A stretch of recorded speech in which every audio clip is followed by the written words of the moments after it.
예, 저는 20일 경실련의 발표를 보고 경악을 금치 못했어요.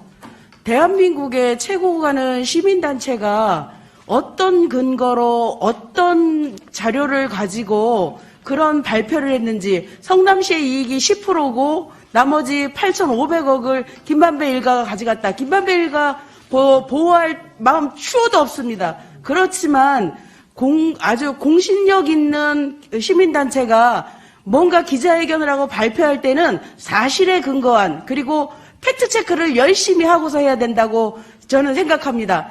이 경실련의 이 행위와 관련해서는 대선에 영향을 주려고 하는 정치적인 의도가 다분하다고 생각하고요. 경실련에 대해서는 어찌해야 될지 저희가 고민을 좀 해봐야 되겠습니다. 그리고 저는 심상정 의원님을 굉장히 존경합니다. 존경하는데 그런 경실련의 말도 안 되는 수치를 가지고 지금 국감현장에 나와서 그것을 가지고 말씀하시는 것에 대해서 심히 유감의 말씀을 전하고요. 그런 확정되지 않은, 팩트가 정리되지 않은 내용을 가지고 전 국민이 보는 국정감사에서 그렇게 말씀하시는 거는 아니라고 생각합니다.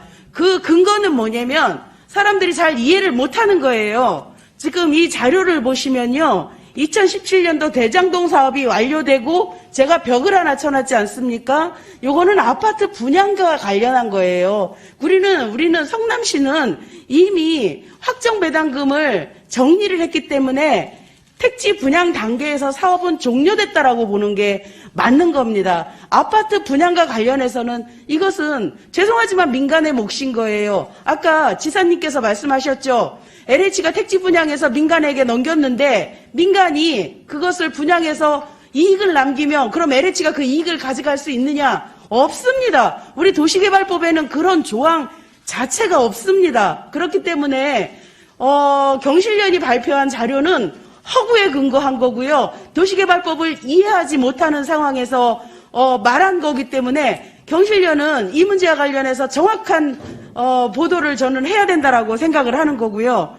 지사님 묻겠습니다. 2014년도, 15년도 이거는 부동산국 부동산에서 부동산원에서 받은 자료를 저희가 보기 좋게 얘기를 한 건데요.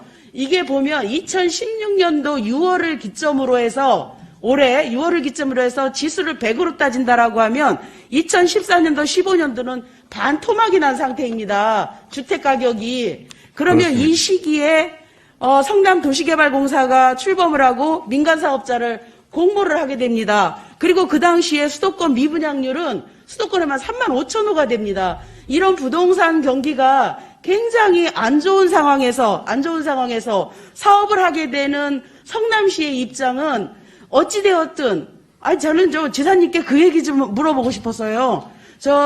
천공수님이나 무슨 침을 놓으시는 그런 분들 옆에 놓고 향후에 부동산 경기가 어떻게 될 것 같으냐, 이런 조언을 받았으면, 좀 달라질 수도 있었겠지요. 그렇지만. 제가 그 정도 됐으면은, 대한민국 돈 다 벌었을 겁니다. 그러니까요. 그래서 이 당시 부동산 경기가 최악으로 하락이 됐으니 이때는 우리가 손해보지 않고 다만 얼마라도 이익을 남겨서 성남 시민들에게 돌려줘야 되겠다라는 그런 생각이 있어서 이 우선 확정주 방식을 택한 거 아니겠습니까? 그러니까 당시로서는 미분양이 속출하고 있었기 때문에 이게 저희로서는 성남시가 당시에 내부적으로 계산한 거는 수익이 1공단 빼고 1,400억 정도가 예상이 됐고 LH는 450억 남는 걸로 계산했습니다. 물론 그러니까요. 1공단 비용 계산하지도 않고. 그러니까요. 그런데도 다행히 더 많이 3,600억, 그러니까 1공단 빼고 3,600억이 남는 걸 절반해서 저희 70% 환수한 거는 국민들 보시기에는 부족하겠지만 그러나 전문가나 우리 정치 행정가가 보기에는 정말로 많은 겁니다. 그러니까 저는 언론이나 시민단체나 이런 분들이 도시개발법에서 몰라서 그렇게 한다고 생각하지 않아요. 정확하게 이 시점을 기점으로 해서 이미 택지 분양 사업으로 인해서 성남시의 역할은 끝나는 겁니다. 이 내용을 가지고 우리가 취득한 금액이 5,503억이면 이거는 대단한 사업인 거거든요. 그리고 이 이후에 아파트 분양 사업과 관련해서는 이것은 민간의 몫입니다.